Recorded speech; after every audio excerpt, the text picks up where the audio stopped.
All right. Yeah, I'll do it. All right. Count down and let's go. Okay. 3, 2, 1. What's going on, everybody? Welcome to the KBMOD podcast. This is episode 97. Today we have a great lineup for you. Our normal host, Dan, is dead, so that's unfortunate. He won't be returning for the next episode. He is, in fact, deceased or at a concert or something. I'm not really clear on the details. Today we have with me, I'm Blackliteattack, in case you don't know me for some reason. Get your head out of the fucking gutter. And today I have with me, we have Brandon, a.k.a. Volition. We have John, a.k.a. John's Fat Cock. John, again, also known as Hexidecimal. Mark is dead. He's actually just recording for us. And Nick, also known as Tetraninja, who is guesting for us today. Would you say hi, everybody? Greetings. Wiener. Yay. This is the most makeshift crew ever. It is. That was also a really riveting greeting. Everybody was super excited for that. Well, Scott, Dan, and Nick Fenton are both gone. Are all gone, and Scott and Nick were both at E3, so they were kind of mildly important to some of the conversations that we are going to have here. But Tetra was there. Not John Scott. and I was Scott was there. locked in that bubble. Scott was locked in that That's bubble true. all the time. That's true. He was physically there, but like Yes. locked away. Well, Nick was actually like out on the floor and stuff, and wasn't he? I don't know. Yeah, Fenton was roaming around looking for like bongs or Oh, something. is he a good roamer? I didn't know that. Yeah, Nick's a really good roamer. His jumping is on point. Yeah, definitely. So, So obviously this is going to be an E3 show. Sorry, what were you going to say, Nick? hmm? Were you going to say something? Nothing. No. Keep it Off to a going. great Keep start. going. So first, we before we hit into E3, have we been playing anything else this week that is of note before we dive into all of the new stuff? I wasn't about to dive into E3. I was just saying it's coming up. I think everybody's been traveling. I don't think anybody's played as much as they normally would. Bullshit. All Came out. All I've played was Kill 'em, like CS:GO really. Really? I've been So you playing. I've been played playing lots of 23. CS:GO. I was just seeing how it ran with my CPU clocked at 4.8. Well, what little we have been playing, why don't we go down the line? Why don't you start us off, Tetra? Last of Us. Beat that last night. Fantastic game. Basically, everything good said about it is well deserved. Then all the other shit games that I had to play just to feed myself. So Tough yeah. life. What yeah. games are those? Like, what are you currently trying to make it through? Fuse. It was that Insomniac EA game. Insomniac was always like a Sony company, and then they branched out, and that first branch off just went horribly, horribly wrong. So yeah, Fuse, then Resident Evil Revelations. That was a 3DS remake. And then as well, I had to play Guacamelee. I'm currently playing that right now. And there's another game that... Oh, and then I'm still playing Remember Me. On PC. I didn't like the look of Remember Me. I still haven't picked it up. Guacamelee I actually have played, though, and I kind of enjoyed that. It wasn't as good as I thought it could be, and it wasn't really all that tight, but as far as, like, you know, sort of a brawler, Metroidvania kind of thing, it was okay. Had a lot of good style. I like the music a lot and stuff. And my what- dog just farted, and it stinks. Bad dog. What didn't you like about Guacamelee? No, I liked it. It's just that I've been also playing the game of life, so I got kind of sidetracked, but with buying Like a house and The board game with the little pink and blue pegs no, that go the, in the band? the actual. He bought a house. He bought the shitty games that he's been playing. yeah. Gotcha. So And then E3, and then I got back from Vietnam like a week before E3, and then I am leaving again for South Carolina in a week. So You're yeah. all over. Yeah, I've racked up a lot of duty-free booze this last month. Nice. Very I treated nice. myself to a Johnny Walker Blue this time. It was as a housewarming gift when we finally move into our house, so that'd be Those are sweet. pretty expensive, aren't they? It's like $400 in stores in Canada, but it's only like $200 at the airport, so it's not that bad. Oh, only. Oh. Only $200 a bottle. Well, it's a housewarming gift, so Yeah. Yeah. Okay. Dude, All right. I'll take 3. Just houses are over $100,000. So Yeah. alcohol for fair. 200, not really that big of a deal. In comparison, yeah, but when you're saving. Anyway, enough about the alcohols. What about you, John? You been playing anything? CS:GO, I've been playing lots of the matchmaking just because it's like kind of fun for me right now. I don't know why. That's probably not going to last very long. And I've been playing TF2, but I haven't been playing like 6s at all. I've just been playing MGE just because it's fun. And we've tried to play Battlefield last night, but it just wasn't agreeing with me for some reason. And you were just saying you didn't mind Battlelog. I don't mind Battlelog. We were playing Bad Company 2, but the game wasn't agreeing with my computer. It just kept crashing, and when it didn't crash, I'd get a Punk Buster error. It was just bad. That's weird. So I gave up. It probably you had too many threads. It didn't like all the threads that you had. Probably. I mean, I can give you a couple. I think I have 4 extras. So if you want to take 2 of them, we can both have 10 I don't want to threads. risk my Bad Company 2 not working, so I'll keep my 8 threads. That's fine. Okay. Well, I have 12 in case anybody needs any extras. I think I'm okay with 8. I have a few extra gigahertz as well. So if anybody wants any of those, this 4.8 gigahertz thing is just probably too much for me. And what about you, Hex? I played a lot of stuff on my laptop this week because I was in LA, but not at E3 because I don't have $1,000 for a ticket. I played a lot of the Rogue Legacy demo, which is like Castlevania meets Binding of Isaac, and it's ridiculous and a lot of fun. Some more Isaac. I played some Dust Force because it runs on my laptop. I played a little bit of Modern Warfare 2 and Modern Warfare 3 when I got home on 4 Delta 1. Just a little bit of everything. Mostly just played 3? the... Yeah, I have the 4 Delta 1 version of that installed because I've never really played it. I thought I'd tinker around with it. Do you regret that decision? Not really. Like, I have all the DLC maps, so I mostly just play Modern Warfare 3's version of Terminal, which is just a shinier version of Terminal. So that's really it. I spent most of my week just on the beach or various places in LA.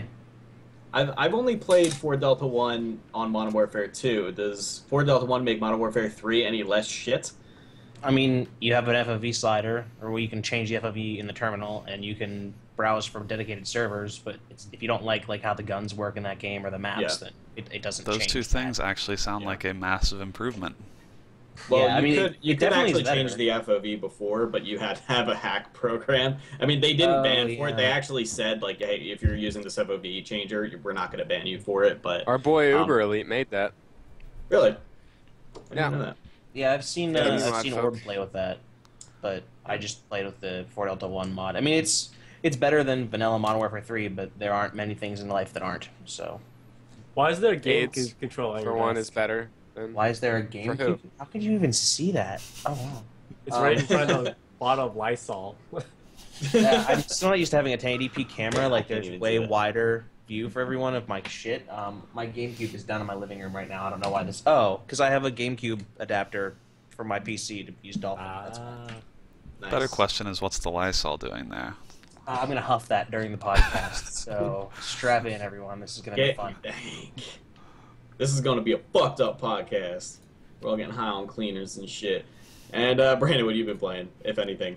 Yeah, not a whole lot. I've been traveling a bunch, but we did play some Battlefield 3 last night, which I reinstalled because they were giving Close Quarters away for free because they value their IP a lot over there at EA. Totally. So I installed that. I haven't actually played Close Quarters yet, but last night in the Mumble, Dan and a bunch of people were playing BF3, so I hopped in, and then we moved over to Bad Company 2 a little bit later, which I still contend is definitely the superior game. But I want to play Close Quarters because I've heard good things about that, and I obviously can't complain about getting it for free. Close Quarters is fun. That's about the only mode for Battlefield 3 that I like. Yeah, the only thing I don't like is that there's so much in the game now, like with BF3, that I don't know what guns are good. Like, I would have to go look at a chart to figure out which guns are the best to use, and it's just a little bit overwhelming. Your captain spreadsheet. No, I know, but for games that I enjoy, I don't mind, the theory crafting and stuff. But that's fair. It's like there's so many there's different attachments. There's just so many different combinations that if I were really into BF3, it would probably be a cool thing. But because I'm not, and I just wanted to play a round or two of it, it was like, I don't know which of these 10 guns is any good, so I'm just gonna try my best. Yeah, it's just sort of the new games shakes where you just aren't used to everything. It's definitely. Yeah.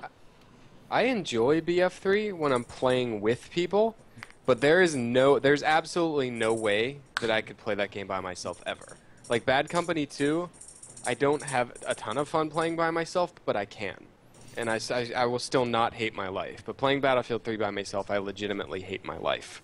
It's just terrible. I think it's I'm starting to feel that way about Smite. Yeah, the maps are so big in BF3 that you can sort of strategize with a group of 5 or whatever, whereas in Bad Company 2 the maps are smaller, you can definitely, it's more fun solo, but yeah, I agree. Like, I will not play BF3 if I'm just going to go and do a large server by myself, because it's just not fun. Yeah, definitely. When it comes to even TF2 for me these days, TF2 was definitely my go-to solo game. I really can't play that solo anymore. I just get too frustrated. I just feel like if I don't have somebody to goof off with, strategize with a little bit, and like even TF2 in a pub, TF2 is not exactly a strategic game. It's just goof off, go after the objective. But like, and I could definitely see that Battlefield. I'm not a Battlefield player, so I can't really say for sure. But I don't know. Yeah, I don't play online games anymore. I just canceled my internet connection. I don't need online. I upload from my phone. That's how I make YouTube videos. Oh God. Well, that's how fast tether my Canadian phone. internet connections are, so it wouldn't make a fucking difference. Yeah, I you also- can- Canada, Nick? Every Canadian internet connection is I'm not. terrible. Yeah, I have I no was idea. about to say if you were uploading from your phone from Canada, you'd be paying like $1,000 a month. yeah. We get ripped up the ass up here for internet. That sucks. No, I'm from Philly, so we have relatively affordable internet. It's just also really shitty. So Other than Nice that, to I've play just as Master Race. I've played League of Legends. I played ARAMs until 6 a.m. last night, so I'm still making Yeah, how great did you manage to do decisions. that? You click on the button that says match me with teammates, and then you either lose or win, and based on your emotion at that point, you decide, I want to play another game, and you click the button again. the answer is either way, no matter which way it goes, you're gonna play another game, because if you win, you're like, all right, I'm on a roll, I got to keep this going, we got to win again, and then if you lose, you're like, that was bullshit, I need to end on a good game. Well, and it just goes back. That's how MOBAs work. It's like that, and the random aspect of ARAMs means that you're always hoping that you get that perfect roll the next game, and you get Yeah. the character that you love, and so when it happens, it's just the most rewarding thing, because you're like, I'm gonna enjoy the next hour. And then occasionally you get a terrible roll, and then you really regret that game. But then you have to play another one because you're not going to end on that one. It's a vicious cycle. It's not good. It really is. It really is. And especially like, with League of Legends, it's got to be even more rewarding, but also more rare, because there's like, what, 100 characters in League now? Yeah. And you have like such a small, if there's like maybe 3 characters you like, I mean, what are the odds? Well, obviously 3 out of 100, but like when it comes to Smite, it's a little bit more forgiving because there's only like 35 characters in the game right now, so you have a better chance of like getting your main. I still never roll Nazah, who's my main character. I've maybe rolled him once in all the times I've played ARAM, but I can only imagine in League I think I played Talon when I played League. So like getting a character, I mean, League's even worse because like, I mean, I wouldn't be proficient with that many characters. When you play ARAM, is it easier to take it to just goof off in League? Yeah, than that's Smite? that's why Because that's you can't what I know every play. character. Yeah, that's what I play, because it's definitely less serious, and it's a safer zone to learn all the champions in. So like my knowledge of the different champions has grown a lot since playing ARAM, but now that's also all I want to play, so I don't really even play regular League anymore. Yeah, definitely. This is like Nikon playing Smite the other night. I was trying to lane with him, and he'd only been jousting recently, so he couldn't play Conquest. He kept going full, like, balls in, just balls deep tower diving, and I was like, what are you doing? You know, there's a jungle arachne, like, right there. And he's like, I'm not used to playing with more than one enemy. I can't process the idea that there might be more than one enemy right in front of me. It was pretty good. But, yeah, is that everything with you, Brandon? Yeah, that's about it. I have been playing. I've completely abandoned PC gaming, so fuck this podcast. But I've been playing Animal Crossing. That just came out, and if you think that Animal Crossing is a kiddie girly game, then you're not a real man. Sorry. Animal Crossing's badass. It's for anybody who's never tried it. It's a Nintendo franchise. One just came out on the 3DS.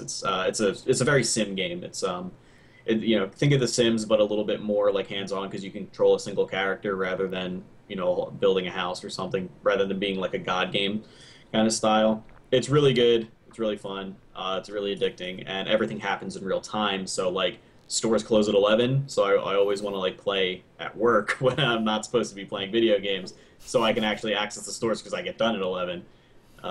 So Dude, I love really, Facebook games. So do Facebook games do that? I didn't know that. There's just a ton of them where it's like you have to wait 20 minutes for this thing to grow, and then you can come back and play.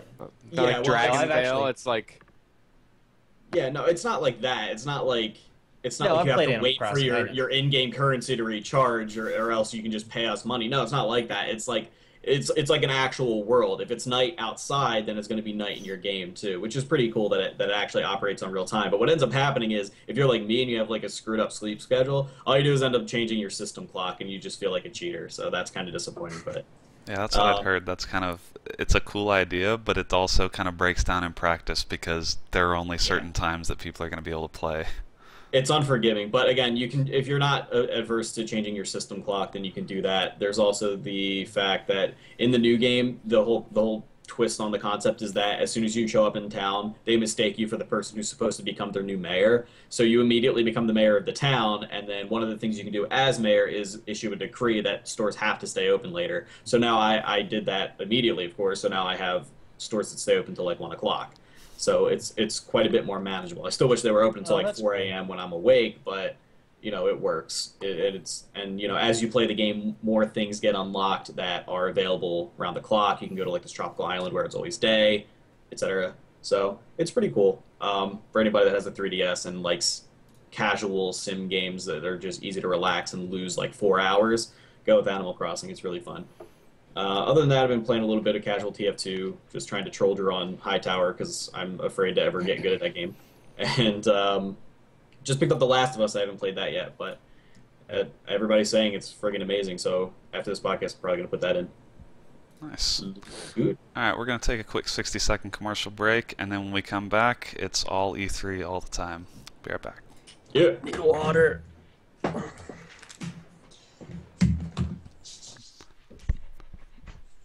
It's funny, I've actually probably learned more about E3 today than I did at the conference.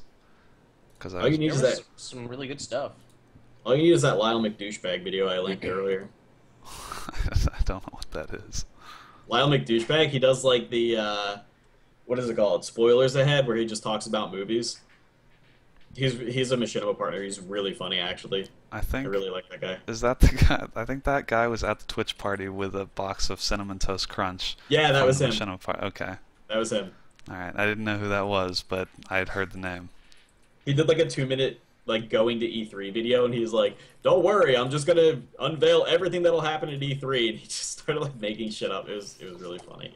I'll put it in the chat. He also, for when so it's Machinima's party was sponsored by Cinnamon Toast Crunch, and he came to our party with a Costco-sized box of Cinnamon Toast Crunch. It was great. How excited was Fenn about the fact that that party was sponsored by Cinnamon Toast Crunch? I have to imagine probably excited and very scared. I didn't even see him there. Was he there? For He the was Machinima there, party? I think. Mm-hmm. Yeah, he was there because he yelled at me for not coming after I saw him. He's like, "Why didn't you come to the Machinima party?" I didn't know I was invited to the Machinima party. That asshole Yeah. didn't say hi. Come on. He's wait, what? I'll put that link in there. Yeah, they want the link in the chat. That's where I got all my E3 info in that 2-minute video that came out before E3. So, Alright, so we can go ahead and just dive into it. I think we're starting off with talk about the new consoles. That's kind of a big deal. So Did they announce consoles at E3 this year? yeah, it was a light week, I but I think mean the so. consoles, you know, You didn't need Actually- to go, to be honest. all of it was all the good stuff was streamed. Like, if you watch the press conferences, you were good. You didn't have to spend $1,000 ticket because all the like AAA, unless you really wanted to touch the controllers, because like all the AAA content, all you got to see was just demos, and maybe if you're lucky, a live demo of a person playing it. Nothing was playable there. The only thing that was playable on the consoles was just like the lower indie games, stuff like that. But yeah, any of the which good is stuff. a lot of stuff that's already out on PC. So, Yeah, so it's You just know. like Yeah, I was gonna ask you, Nick, was like, was anything playable? Like Watch Dogs, nothing was playable. Nothing. Like Well, Nate Ubisoft told me she had. played The Crew. Yeah, I played The Crew. Daisy It was- standalone was playable. Yeah. Well, Ubisoft wins the award for like the worst setup ever. Basically, they had like 4 games. They're 4 huge games in like a box, and like everyone walked to the center, so it's gigantic clusterfuck. And it's just like you bumping into each other, but like, and all their games, you got to see people play it, but you didn't get to actually play it. So it's just like whatever. Yeah, I don't know. As much as I would like to touch a controller for a new system that I'll probably have in a few months anyway, I don't think I'd pay $1,000 for it. I might get a hand job for it, but that's free on my part. So, Especially since all the Xbox One games were running on PCs with 780s on them. I You're saw just- that. Yeah, that was you're an just- interesting little tidbit of news that came out after. So all Yeah. the PS4 games were running on PS4 dev kits, so they're pretty comparable. But there were leaked images where the games would crash on the Xbox Ones, and the guy would go underneath, and it was just an Xbox One controller hooked up to a PC. And they spec'd it out, and they said that they were running high-end 700s. Well, Hey, like man, and like that's the best BF4, information. the BF4 footage had the like the backspace for battle log thing, so Yeah. that footage was on a PC as well. But like, Microsoft just did so much wrong this E3. It was just so delightful to just watch a company crash and burn that bad. Yeah, it was like- it was hard to watch them. All right, I so didn't hold think on, so. hold I on. thought it was I want to hilarious. I want to go around Yeah, and sorry. who do you think, like, if you had to buy a console today, which one are you gonna buy? PS4, definitely. Yeah. I have to Not buy even a both question. just because it's my job. No. You have no. I'm saying you Yeah, have to pick but- one. Like in this scenario, Oh. you can only pick one. PS4 easily. John. Xbox. Really? Yeah. He loves sports ball, dude. I He's just a sports ball fiend. I'm really loyal to that. I mean, I never used a PS3 for any reason. I actually had fun on my Xbox 360, even though I no longer own one. Some of the fantasy sport things are actually really cool. Like, I could, maybe do my fantasy tennis where I pick Peyton Manning first overall in the draft and things go well. And then I have, like, sweet-ass arcade games on my Xbox account, like my Geometry Wars, things like that, Castle Crashers. And Yeah, but my those don't gamer carry score is over. my gamer score is still sweet. My gamer score carries over. That Gamer That's score all carries anybody cares about is gamer score. Now, this is a perfect example of how, even though on the surface, and to most of us who are looking at it objectively, like if, going into it with both of the platforms on equal footing, we're all pretty much going to go with the PS4. But there's still, these filthy casuals such as John who would go with the Xbox purely out of brand loyalty. So they're not completely out. They're just, they're just really determined to distance themselves I feel from like anybody Xbox who Live isn't is- super loyal to them. Xbox Live is a superior product. Well, I think it's a superior I don't- product now, but so from all the good news around the PS4, like the lower price point, $399 instead of $499 for the Xbox One, PS4 is going to support used games with just disc-based, same way it works now. They word things that way. The publishers are the ones that are going to make that decision, and no publisher wants their games sold or traded.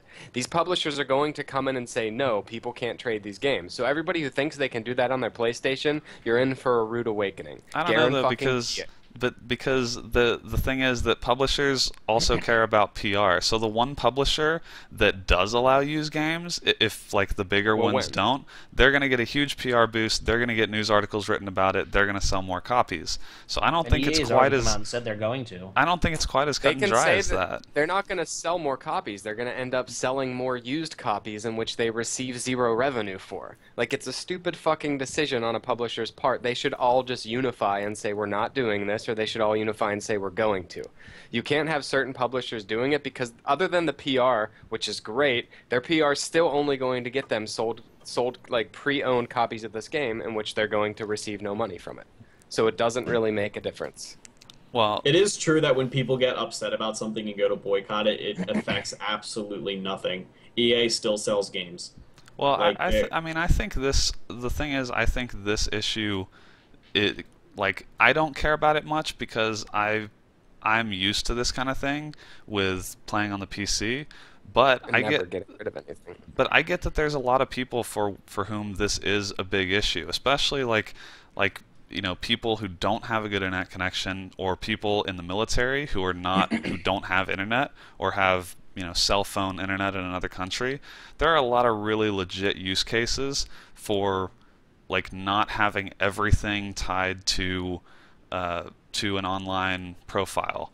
And Yep. and I mean, like, I take it for granted that I can just always play my games or whatever, but console gaming is a different experience where people do come over and play console games together, or they take their console somewhere else to play it while they're traveling or whatever. So I think that the PS4 is going to get a sustained PR boost. Like, I don't think this is just a wash away thing. I think this is going to be a big differentiator, and Sony is going to do their best to convince publishers that it's in their best interest to allow used games. There's also the fact that, I mean, Xbox is pretty much suiting up for, like, from a hardware standpoint, you cannot use used games. Sony's not doing that. They're Well, you have to pay a fee if you buy a used Yeah. game. They say you have to pay like a fee to. But it's just, Yeah, isn't it which just is what the basically game the game. costs? So Well, it's see, like, here's the thing. Yeah. That's just another part where Microsoft's failed, because even people who were at the show or covered it, we still don't have a unified answer on that. Like, I'm pretty sure you're right, and there's a fee thing, but their message has been so muddy No. this entire time. Their That's true. PR department and their marketing department, people definitely got fired this weekend just because Oh, it yeah. was nothing. All the important stuff, like, there's a reason for all the stuff that they're trying to do, and there's probably a very good reason for it. But your job as a company is to relay it in a way that it makes sense to the consumers and say, we're doing this, but it's in your best interest because of this. But Well, we if haven't the- got any of that. We haven't got any of that information yet. if they're We, going to ha- fire we, have, anyone, we have a product for people without internet connections. It's called the Xbox 360. that's what I was That is gonna. the That's what I worst was gonna fucking say. If comment they're gonna I've ever if seen they're a gonna company fire make. anyone, they've got to Yeah. fire Don Matrick, because he was the one that made that comment. Yeah. That, like, if comment you was don't have inexcusable. a good internet connection, we have a great product for you. It's called the Xbox 360. That is I mean, they're that is supporting going after to. what, like They're another going to be year PR after it case launched? studies He in college should have PR just classes said- about that. Yeah, We there have a are. great product for you. Good It's called the Lord. PlayStation 4. Just go buy one. Yeah, you might That's as well have essentially said what you that. just said. You might as well. That was really, really bad. I mean, they have so far shown like such a callous disregard for the consumer that it's just really, really putting everybody off of just like they kind of you said they need to establish to the consumer why this is in their best interest. And they're trying to do that, but none of it makes any sense. It's like, look, I'm gonna punch you in the dick. And you're gonna hurt. It's gonna hurt really bad. I'm not gonna lie to you. You're gonna be in tears. You're gonna be doubled over in pain. But it's gonna be really good for you. Okay? And they're gonna be like, hey, can you explain that like at all? They're like, well, I mean, next time you get hit anywhere else is not gonna seem as bad in comparison. It's a very- makes sense, It's but it's a westernized console, but it's kind of shocking that, like, at launch, only 21 countries are supported with the Xbox. Yeah, that's strange. they're not So even gonna what- try in Japan. So even if you have an internet connection, if you're not on that list of 21 countries, you're buying a PS4 regardless. So Yeah. it's just Right? it's a marketing failure right now of what's going on with this console. I think you're exactly right, Nick, in that there is some overarching picture at Microsoft about their strategy around everything that they're doing with the Xbox One, but they have done an awful job of telling anyone or veiling any of their announcements in like, here is why this is good for you. They've just told us a bunch of stuff that is not that good, and they're like, yeah, this is the Xbox One. You're gonna buy one. It just seems they're so confident and cocky about it that like, we don't have to even tell you why this is better. You're gonna buy it and you're gonna love it, and that's all. That, like, drop the mic. They don't So care. basically, they're trying to What's be up, Apple, Say? saying that they know what we need and they're gonna I think charge us. Yeah. Yeah. Like, just shut your mouth and get in the car. And Don't the make worst me part turn is this that, car around.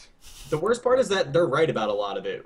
Those of us who are really invested in the industry, in the community, those of us who spend a lot of money on this stuff, and this is our passion and our hobby, we care about this kind of stuff. This really pisses us off when they do things like this. But the average consumer who plays a game maybe like 5-10 hours a week, doesn't necessarily care all that much. All he knows is that his friends play Call of Duty on Xbox. He's going to get the next Xbox with the next Call of Duty. I mean, you know, next And they're Madden. going to get the whatever. DLC months earlier, and that's going to sell Yeah. them significant consoles solely for that reason. Exactly. And they have Titanfall, which is a game that everybone's been waiting for just because it's Respawn Entertainment. But It's gonna be. They're still going to sell. I don't think that's gonna be a permanent exclusive. I think that's gonna be timed, probably like a month. definitely. Yeah, and it sounded like the devs for Titanfall had said like, yeah, we're already looking at PS4, and they basically confirmed PC right after the event. Like, Yeah. they'll get a month on the Xbox, which is arguably your biggest sales month. But still, like, if you have a choice, if you're like a real PC gamer or even a PS4 fan, you're not going to spend $500 on a console for a $60 game. You'll just wait 30 days. Now Yeah. here's one thing I want to get back to, because John was saying that Xbox Live is a superior platform to PSN. I don't agree with that. Which I think largely right now I would probably agree with. I haven't used them both a bunch, but I know that many people are definitely more hardcore about Xbox Live than they are about PSN. But going forward with the PS4, PSN Plus is like their basically Xbox Live Gold kind of service is going to be required for multiplayer, but not to play free-to-play games. So I think that strikes a really good balance, because like you get them hooked into online play with a free-to-play game, and then you rope them in. So it's like, I think that's the kind of idea that like shows that Sony is actually thinking about the consumer, whereas like right now Xbox Live Gold paywalls a whole bunch of stuff that it shouldn't, and Microsoft just gets away with it because I don't know, people are okay with that, I guess. Their popularity, it's just where the people are. It's where they've already been established, and they're not going to make the change. And generally speaking, Xbox Live does have better connection quality, better voice chat quality. And but I mean, I've owned both. I've played both, and I have a PlayStation Plus account right now. Personally, for somebody who mainly does his online gaming on a PC and then usually plays single-player games, indie games, old school retro games on his PlayStation, PlayStation Plus is fucking fantastic. It's only like $6 a month or something like that, which is less than half of what Xbox Live. It's actually like a third of what, or a fourth of what Xbox Live is right now. I think and on you get top free of that, games, don't you? I get a shitload of free games. I've utilized the free games so much. I got like actually really good games. Little Big Planet 2 and well, I forget now because it's been a long time since I've even turned that thing on. But but as far as that goes, like I don't feel as bad about not turning my PlayStation on for a month and paying for PlayStation Plus for a month, because it's only like $6. I don't really give a fuck. Right. But Actually, I mean, after their press conference, I subscribed for PlayStation Plus. I Dude, saw all the free stuff they were games. doing with it, and I Free was like, games. yeah. I subscribe for Wii Online, Xbox Live, and PlayStation Plus because I have consoles in my house. just Lots like of them. go on PlayStation Network Plus if you have a PlayStation. Look at what they're advertising. They're advertising video games. When I was on Xbox all the time, I was paying for the service that I had to pay for in order to play online. And what was I getting? I was getting ESPN ads shoved down my throat. I was getting ads for music for music that I don't listen to. Just like really obnoxious shit, and they're just milking every single drop of it, and that kind of goes back to the whole disregard for the consumer that Microsoft has. That's really making them unpopular with some people. Yeah, I think you look at PSN versus Xbox Live as an outsider, and I'm gonna call myself an outsider because I don't really game on console. When I look at Xbox Live, I look at something that you have to subscribe to because there are features held away from you for not subscribing. Whereas I feel like PlayStation Plus, especially with like the free games that you get and stuff, it's providing an to keep subscribing even if you don't really play that often. Because like providing things that you get that you don't necessarily have to utilize within that month makes you still feel like you're getting something for the money you're paying for it. Right. Guitar Hero was far superior on Xbox. Far superior. Well, that was That's mostly why because I of had an Xbox Live Bluetooth account. for PS3. Yes. Yeah. This was shit. Well, here's the other worst. thing. Like, and you mentioned this where Xbox and Microsoft are walling off a lot of content that shouldn't necessarily be, walled off under a sub. I have Fios TV now, and I have Media Center PC, so I just stream my live Media Center across my Xbox. But I thought, oh well, the Fios app's available. I'll try that. Maybe that's better quality and will alleviate some network load. You have to be a gold subscriber to use that app. And not just that app, but things like Hulu And Amazon Plus, like I'm an Amazon Prime subscriber, so that's like $70 a year that I have access to content that is walled off on a console because I don't pay $60 more a year to a different company. That doesn't make any sense at all. Yeah, that doesn't interact with how I play my games, doesn't change anything about how the console works. But you're denying me access to my own content because I'm not paying you for it and I've already bought your box. Like, they're doing that totally wrong and they need to rework it. And I feel like that kind of undermines their whole idea of like making it an entertainment-based console, because there are already a bunch of devices that can do a lot of the things that it's claiming to do better than those devices. You have Apple TV, Roku, TiVo, 10 more devices that all do, Netflix, Hulu, HBO Go, the stuff that you want to do that are nice to have on one specific box that you just boot up and you can go into whatever you want. But I'm not going to pay another subscription fee on top of the various subscription fees I'm already paying for those services.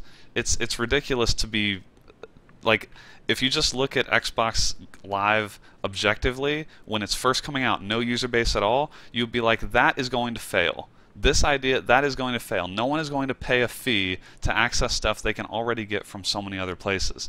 And I think the only reason they can get away with it at this point is because they managed to amass a user base that was playing multiplayer games. Well, and here's the other thing. If you look at it from Xbox Live is what, $59 a year unless you catch a card on like Slick Deals or Amazon or whatever. So if you have to pay $60 every single year, or $99 for an Apple TV or Roku once that does it every year, no matter what, you're going to spend the extra $30 on an Apple TV, unless you are dedicated to playing games. And they're not gearing the One as a total dedicated gaming device. Like you said, it's everything. And Fares in the chat made a really good point. Smart TVs don't need an Xbox One, but Xbox One still needs a television. Like, you can't just play the Xbox by itself. So if you've already got a smart TV or any of those other devices, there's nothing really compelling you at this point to pick up a One and be like, forget all the other stuff I'm already tied into.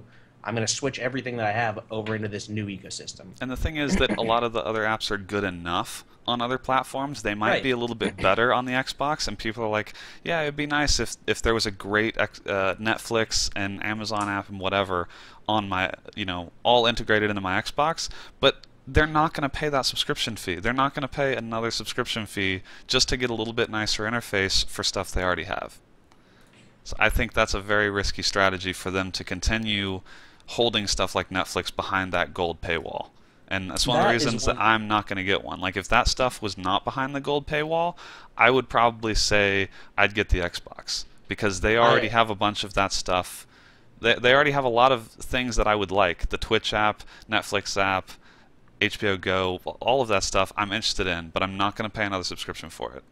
Right. I am being corrected in the chat here. I just want to say it was a bit farther back if anybody who's keeping up. But apparently Xbox Live is about comparable to the cost of PlayStation Network if you buy it yearly. It's only more expensive if you buy it 3 months at a time. $49 and Xbox is $59. Is that right? I think they're both about $5 a month if you buy the yearly for Gold. I bought the yearly for PSN. It was $49. So, it is cheaper then, but only slightly. Well, here's the thing. We're bashing on Microsoft, but they did do some stuff that was actually decent. Like this, they did announce the Twitch integration with the Xbox One. The Twitch app's going to be available for it, so you'll be able to view that. It's all integrated, so you can play your games. I think PlayStation is launching their own service for it, which is like... Yeah, I don't know why they're doing that. They should just use Twitch. But it's already other than that, like they said they're getting rid of Microsoft points, which everyone's wanted forever. They're just going to go straight currency. They don't transfer over, though. They don't transfer over. That was they weird. Expire. Yeah. You don't use them, they're gone. You're just like, what the fuck? I was just reading 43 cents, man. I have I don't know. I have $100 worth of Microsoft points just because I need to have 1,600 MSP on there that I got for doing a dual com with Dan Clapp. So it's just another thing where the PR has just not done a good job. It's like people they don't like the point system, but they spend money on those points. So you're just gonna say if you don't spend them, then we get them. Exactly, that's another good example. It's like you make a good move, but then you also cancel out any good PR you get from it by not making it a smooth transition for people that already have money invested in the ecosystem. Why not? Like it wouldn't be hard for them to just go and say, okay, well you have 3,200 points or whatever. That's $32. here's your money. Or Well, that's not give a people the, conversion. like, because I know, didn't they scale based off of the amount you bought? So, like, you'd get Right. more points for spending more money. But couldn't they just offer people an option to say either you have to use this now, or we'll convert you at whatever they think the standard rate should be, so that no one gets screwed over, gets more than they should have when it converts to dollars. It's like that's not doesn't seem Because, like a difficult thing.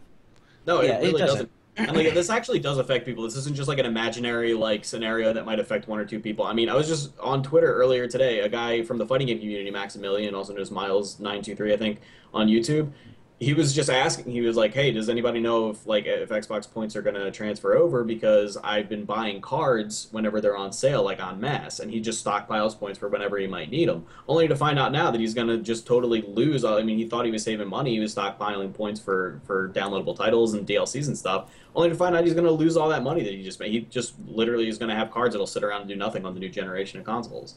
Like this is something that people actually do. It's a money saving technique, and it works for people if your company isn't fucking horrible. And just telling people that the money that they spent on your system, just because it's last gen, doesn't mean it's not yours anymore. On your system is now just down the drain. And what kind of message is that going to send to people? Are people going to be afraid to actually spend money on the new system because whenever the next one comes out, it's going to be a long time from now. But when the next one comes out, are they going to lose a ton of money again, just because they spent money on your system? And what happens if your account gets hacked, which happens all Yeah, the time? all the time. You lose your entire video game library. Like Microsoft Xbox Live accounts get hacked all the time. And I mean, like they can restore that stuff, sure. Like you go through customer service and they restore it, but like if your account got hacked and you can't log in and you need to be connected, if you need to connect to the internet every 24 hours, you probably need an account with a password too. And that means that if somebody hacks your account and changes your password, until that gets sorted out with customer service, and hopefully it's quick, but until that gets sorted out, you're probably not going to be able to play any of your games. Well, here's the other thing. You're assuming that Microsoft's support is actually going to listen to whatever your story is. yeah, it's not. Microsoft's support is notoriously bad at listening to what actually happens. I heard it's gotten better, but still not very good. I got hacked about 2 or 3 years ago on the Xbox. Some guy in Russia got a hold of my account. My credit card was on there. He spent like $200 on games.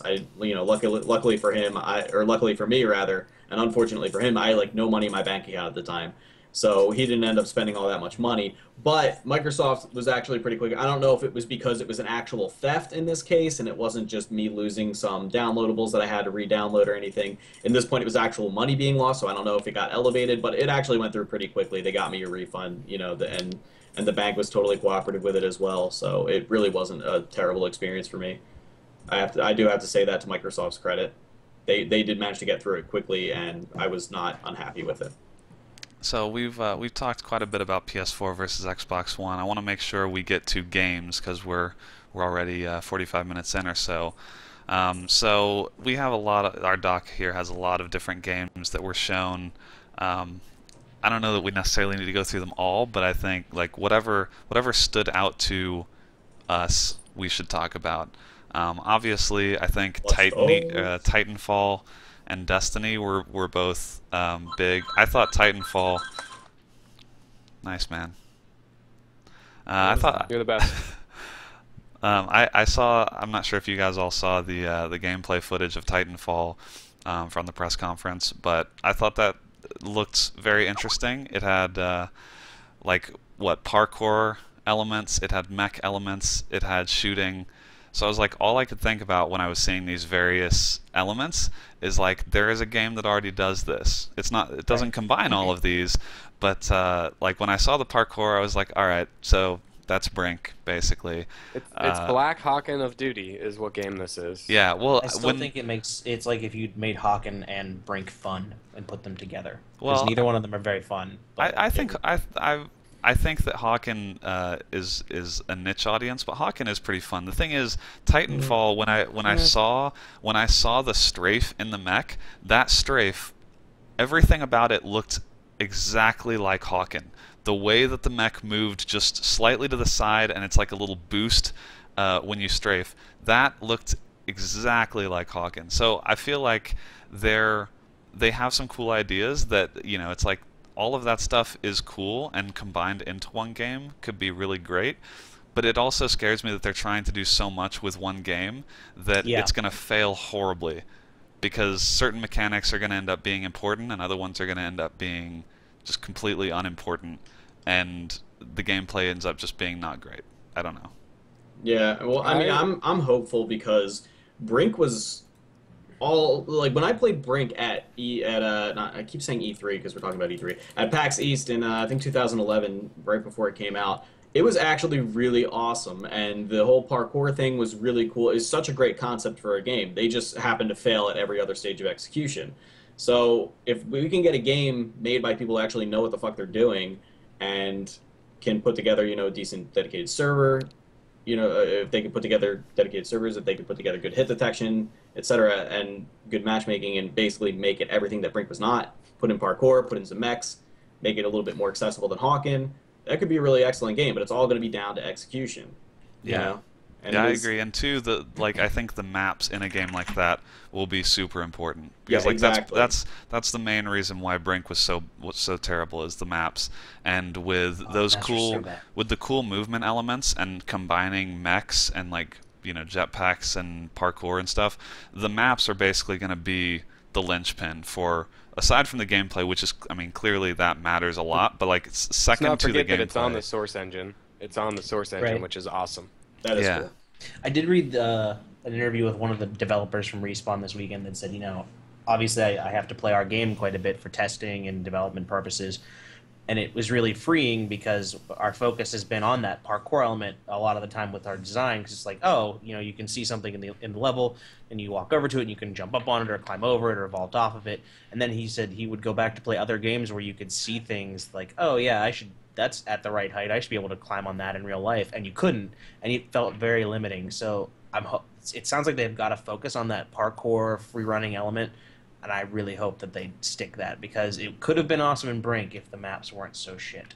It wasn't just the maps in Brink, it was also the fact that when there was no set game types or lobbies or anything like that. It was weird. Yeah. You had to play an online story. It was, I don't know, they got way too experimental with it. Let's be clear that I hope they're not following Brink's strategy too closely for what they did and didn't get wrong. Brink was a poorly executed game. Of Brink. Let's take the good aspects of design in Brink, the good concepts that they had, and put them in a game. So basically parkour. That was that's the only real redeeming spot in Brink. But I mean, the gunplay and stuff remind me of Call of Duty or Blacklight. So if they can nail that with the free running movement type stuff, it could be really awesome. And the one part of that gameplay trailer where the guy's mech was about to blow up, and so he ejected and jumped on top of the other guy's mech and then shot the electrical panel to disable it or something. That I felt like there could be really cool elements to the gameplay like that, but I also, stuff like that makes me scared that it'll end up being a really cheap tactic or something in multiplayer. Yeah. It's not gonna. I'm just scared that kind of stuff won't get executed well, and I hope it is, but I'm just scared it won't be. Yeah, I am always worried that they come up with something cool to put in the trailer and it ends up being this whole it's just a flashy aesthetic thing really, but it ends up affecting the gameplay. It becomes, what was that? It's bullshot. It's a fake shot thing that they make up for. Okay. Exactly. Cool, well, not that it's fake. It's just that they put it in there because they think it'll look cool in game trailers, and then they actually have to implement it in the game, and then it's sort of an afterthought, and it ends up kind of being a shitty aspect of the game. I'm trying to think of an example, but I mean, I'm really thinking some of the hijackings in Halo I really hated. How about the entirety of Daikatana? Just the whole game. You never played Daikatana? Well, don't. It's really bad. Nick, did you get to play BF4 at all? No, I didn't get a chance to. My first day was mainly just wasting time going to seeing videos, and then second day I was mostly at the Ubisoft booth talking to people, and then I didn't go to day 3. I saw were they playing on keyboards and mouses, or they were playing with controllers? Yeah. BF4 I think it was 64 player, and they were all on PCs, and Diction played it, and he said it felt really good.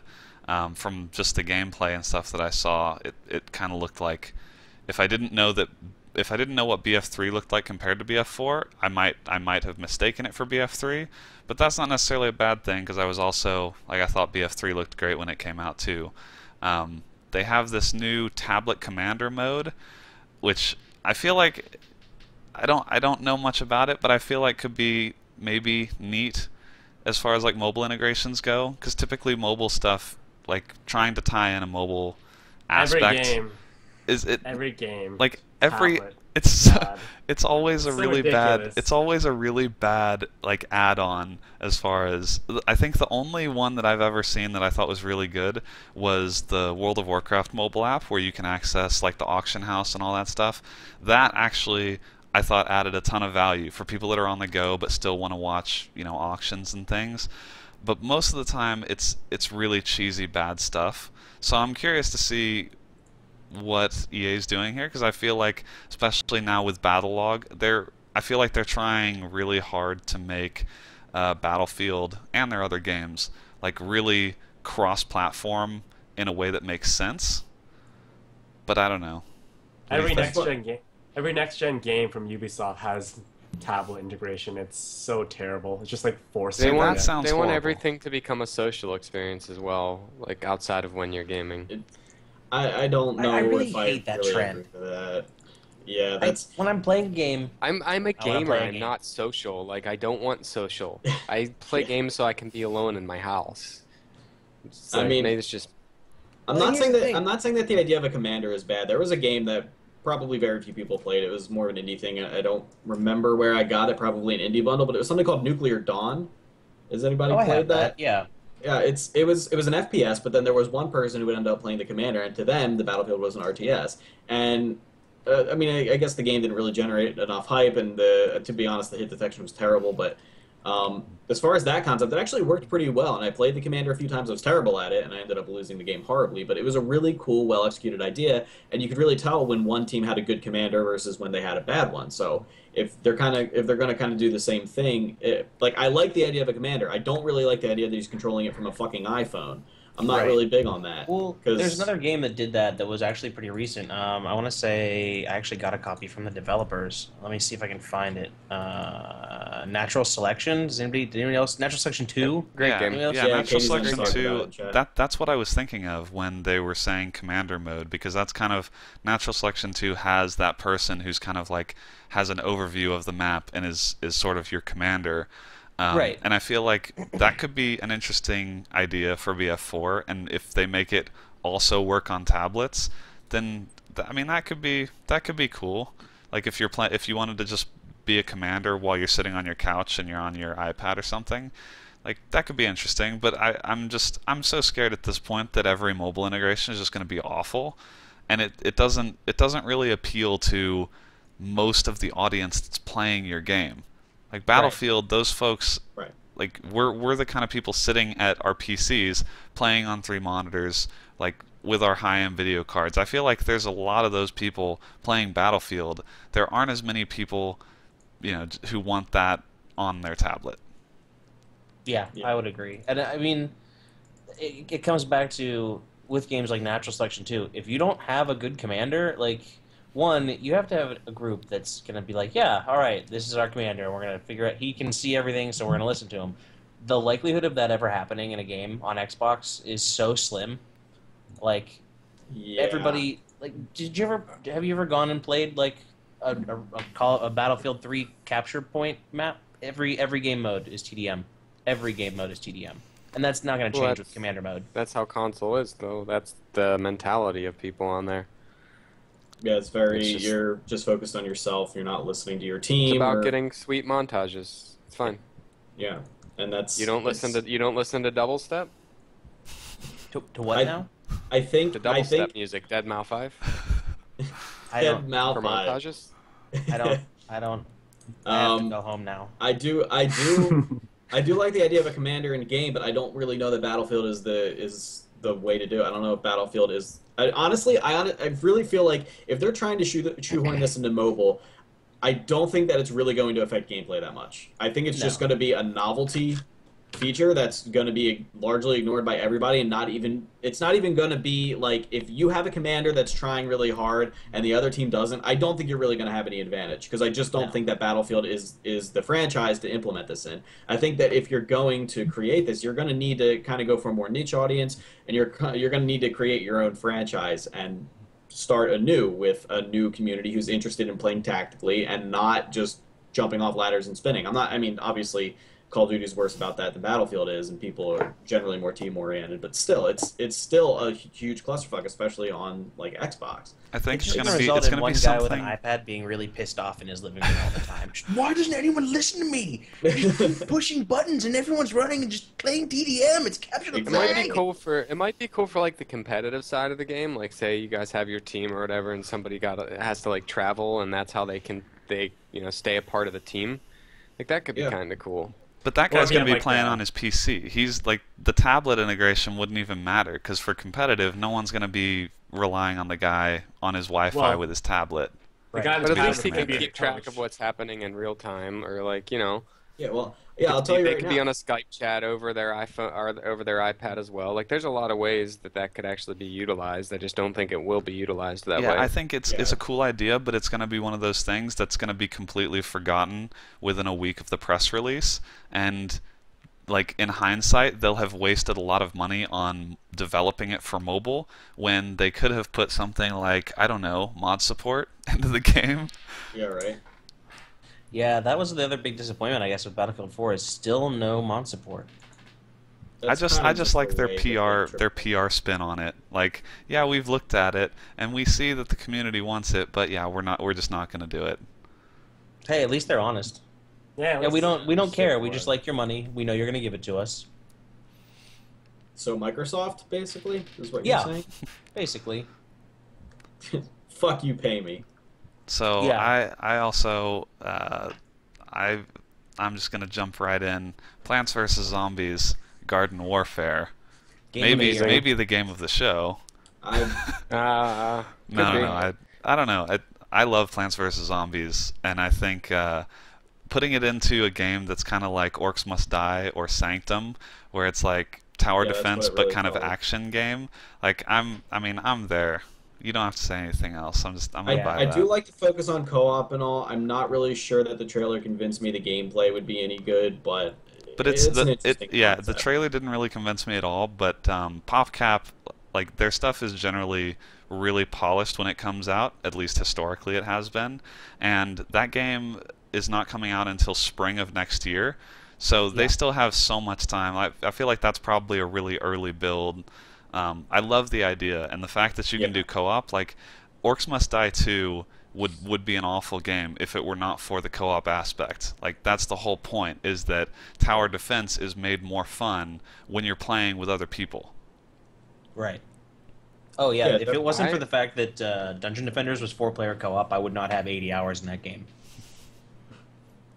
Yeah, I was most impressed with Batman or Arkham Origins myself, but I thought that looks really good. I haven't played much of the Batman games, but I watched the dev interview on the Twitch stream, and it looks like there's a lot of cool gameplay elements to that I'm sure people who have already played Arkham Asylum and Arkham City, I'm sure they're gonna love it.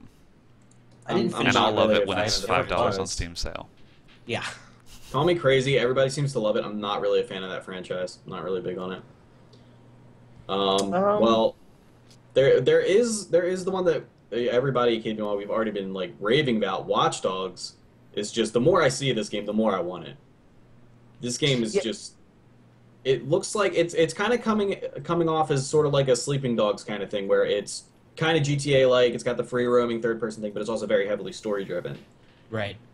And that's. I mean, my only disappointment with that at E3 was the fact that the trailer leaked a couple days early. So, like, I Well, had seen it, and I was yeah, like, man, I want to can't see really more of this fault for game. that, And though. it was just the same thing.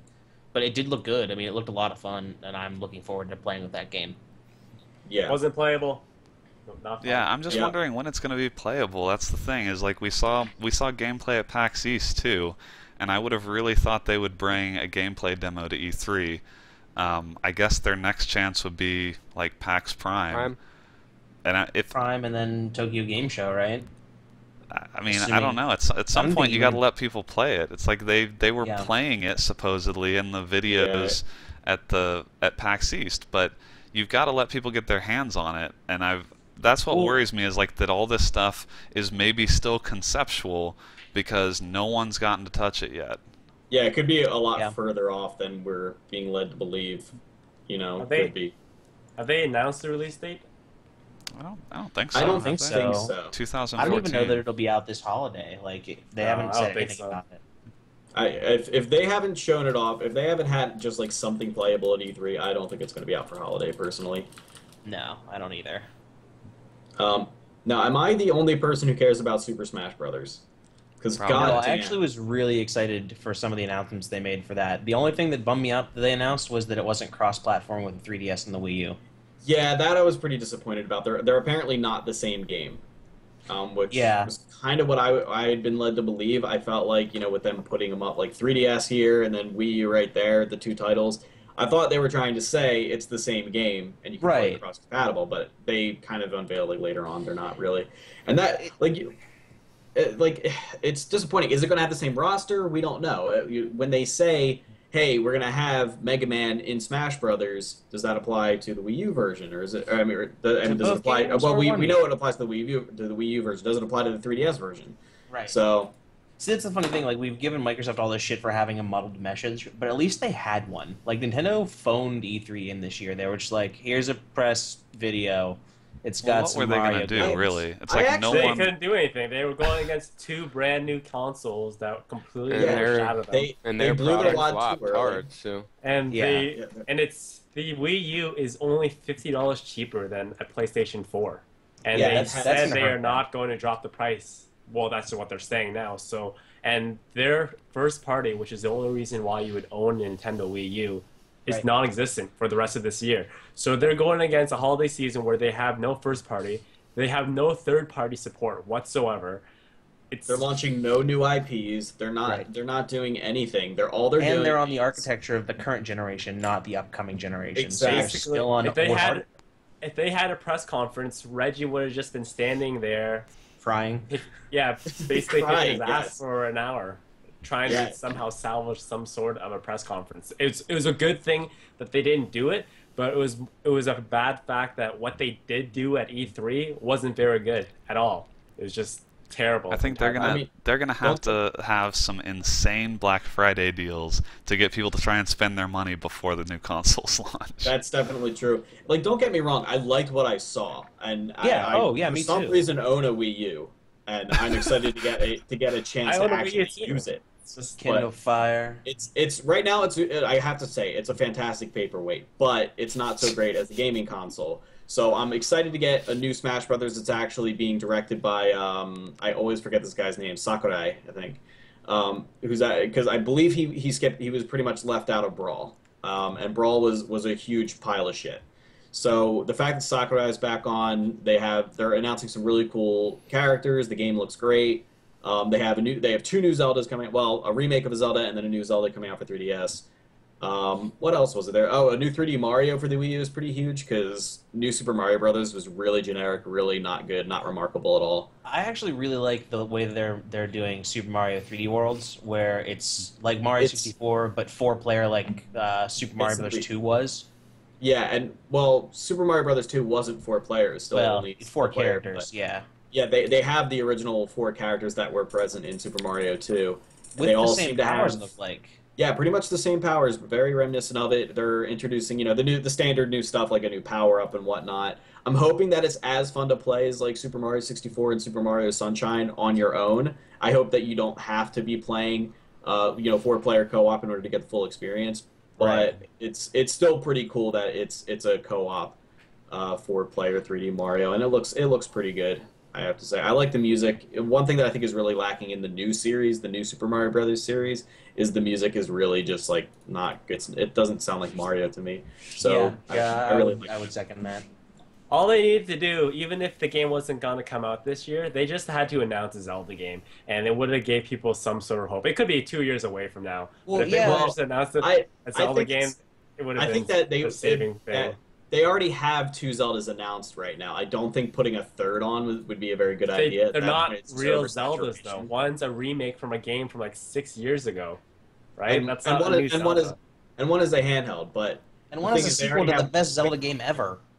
They already have one coming out on Wii U, and they already have one coming out on 3DS. I think that they don't want to like overwhelm people with that, and it's not going to be that long until Wind Waker is out. The Wind Waker HD is coming out in October. It's like only 4 months away. So once that comes, I was actually then, not impressed with that.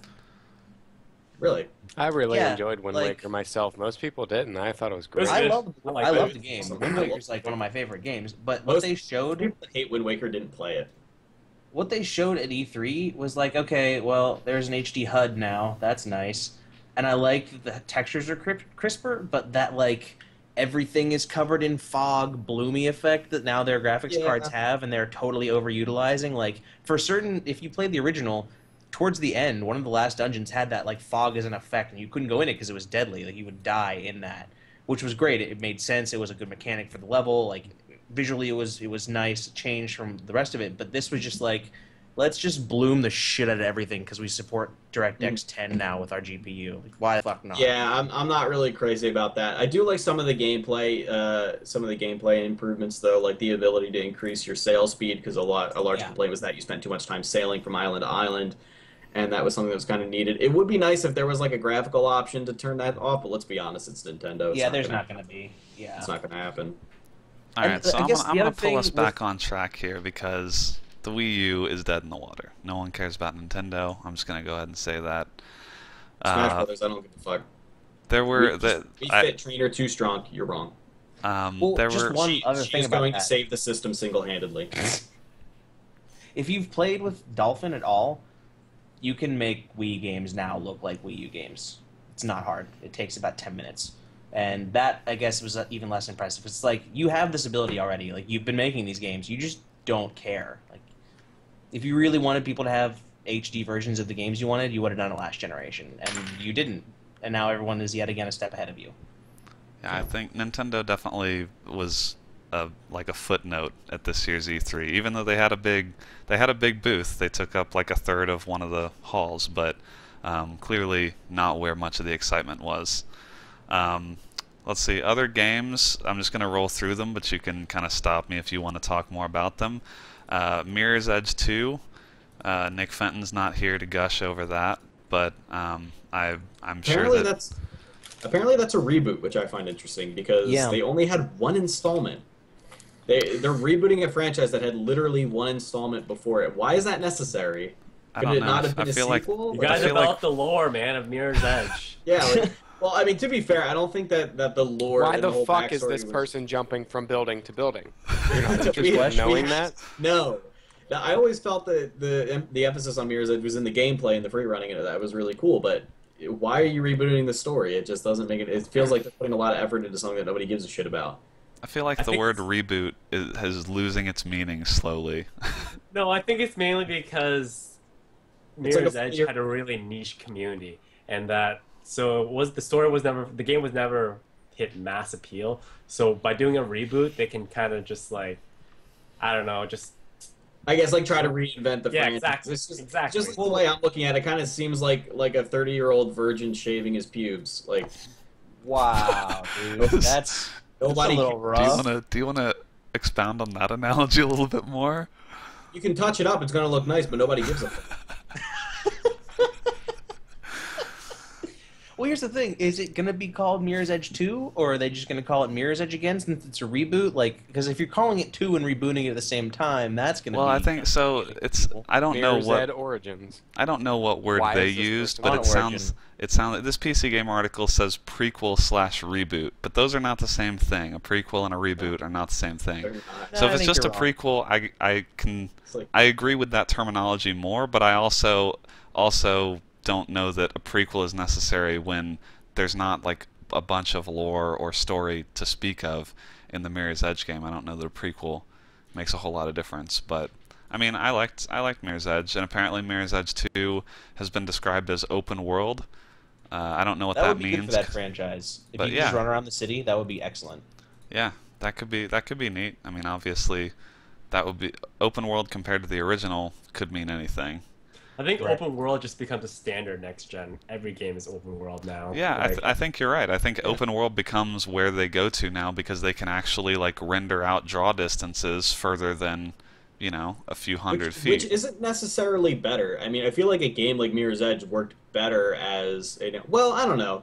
I take that back. I think a free roaming Mirror's Edge would be really fucking cool. I take that back. But for some games, I don't know if that's really going to be a good thing. I mean, what was the big thing? I mean, the real big thing for a while in this console generation was like gritty first-person realistic shooters, but that wasn't necessarily a good thing. And I think that a lot of games aren't going to work on open world. I hope this convinces Final Fantasy to go back to open world, because fuck a path, just a whole path through an entire Final Fantasy game. Give me some free roams. Give me some side quests. I played 13, whatever, Lightning Returns. It was as linear as 13 was, the demo I played. Yeah, so I'm not happy right now. Apparently 15, I don't know if it's 13 verses or 15, whichever one that is. I don't know if they decided to make it the same project, but Final Fantasy 15 isn't even like an RPG anymore. It's just an action game. It's like, it looked more like Devil May Cry than Final Fantasy, which I found interesting. I don't know if that's a good or bad thing, the fact that Final Fantasy no longer looks like Final Fantasy. I mean, how many times can it be the Final Fantasy? Hey, there was actually a pretty good story behind that series title. And during the first game, if he didn't make it big, I forget the series creator's name, but if he didn't make it big on the first title, he was going to have to quit his dream. Oh, that's right. I did know that. That's why he named it Final Fantasy, because it was like this was like his final shot at making it as a video game developer, and he did. Yeah, shit series. So moving on, we have Witcher 3, which I didn't pay a whole lot of attention to, because it's still, I think the release date is so far out. Yeah, I don't think we even got gameplay, did we? I don't know. I didn't get a chance to watch closed doors. anything. I heard it was behind closed doors. You had to be invited.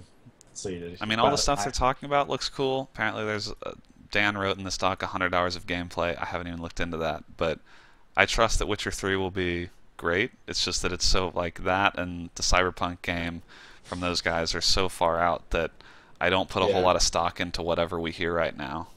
I'm hoping. I love hardcore games. I love games that take a little bit to get into, but please make it more accessible than Witcher and Witcher 2. Those games are so ridiculous. You need to like look up guide after guide online. You need to like pass a thesis. You need to like submit a thesis. You need to pass like a correspondence course just to fucking play that game. Like, it's so complicated, and needlessly so, it feels like. I hope that they streamline stuff a little bit. I don't hope that they completely dumb it down. I still like a lot of complexity in the game, but there is such thing as too complex. And I think that The Witcher 2 was still too complex. And Witcher 2 was supposed to be easier to get into than Witcher 1. I could not get into Witcher 2. The storyline was great, the characters were great. It's so fucking complicated. I mean, I don't want them to dumb it down so much that it's like Oblivion to Skyrim, but like, I mean, give us a little bit of... Dude, Skyrim was awesome. Tutorial. Is it a game that's going to Skyrim was suffer okay. from not playing the first two games? Like, no, if the it's like, second one didn't at all. So yeah, you no, could. I didn't even play Witcher 1, and as far as the story went, I didn't really feel all that lost. They did a decent job, like recapping or at least hinting at things that had happened in the past. It was pretty cool. I didn't have any problem not playing. That wasn't what made me stop playing it. We can put it that way. So next up, The Evil Within. Did any of you guys pay attention to this? Not at all. Nope. No. It's That's quoted, from the creator of the Resident Evil guy, right? Yeah, I think so. It's from Bethesda. It is a pure survival horror game, according to them. Which I mean, I think Bethesda's doing pretty good work lately, as far as the games they're publishing. I don't know a whole lot about this because I don't know if they put out a trailer or anything, but it is They did from. publish Brink. Well,